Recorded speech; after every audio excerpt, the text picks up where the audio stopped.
먹는 치료제 도입이 코로나19 대응의 전환점이 될 수 있다는 기대가 나오고 있습니다.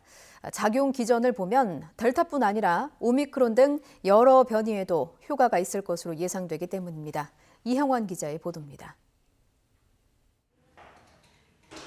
정부가 확보한 먹는 코로나19 치료제는 모두 100만 4천 명분입니다. 먼저 국내 허가를 받은 파이자의 팍스로비드는 76만 2천 명분, 긴급 사용 승인 신청을 해둔 미국 머크의 몰누피라비르가 24만 2천 명분입니다.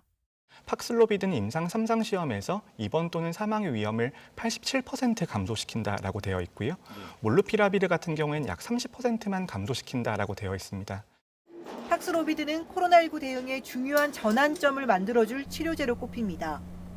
전파력이 큰 오미크론 확산으로 환자가 급증한다 해도 중증 진행을 막는 먹는 치료제를 활용한다면 위중증 사망 등 피해를 최소화해 의료체계의 부담을 줄일 수 있기 때문입니다. 기존에도 경증 환자용으로 나온 항체 치료제인 레키로나주가 있긴 했지만 팍스로비드와 달리 변이에는 취약해 앞으로 활용도가 떨어질 수 있습니다. 기전상 완치자의 혈액에 있는 중화항체 유전자를 활용하기 때문에 바이러스 표면에 변이가 일어나면 효과가 떨어질 수밖에 없는 겁니다. 이에 반해 팍스로비드는 바이러스 복제에 필요한 단백질 대사작용을 막는 방식이라 변이에도 효과적일 것으로 예상합니다. 이 약물의 기전상 바이러스 증식을 막는 기전을 갖고 있고, 그러므로 오미크론 등 변이에 대해서도 상당한 효과가 있을 것으로 현재 판단하고 있습니다. 정맥주사가 필요 없는 먹는 치료제라 재택 환자가 쉽게 사용할 수 있다는 점도 장점입니다.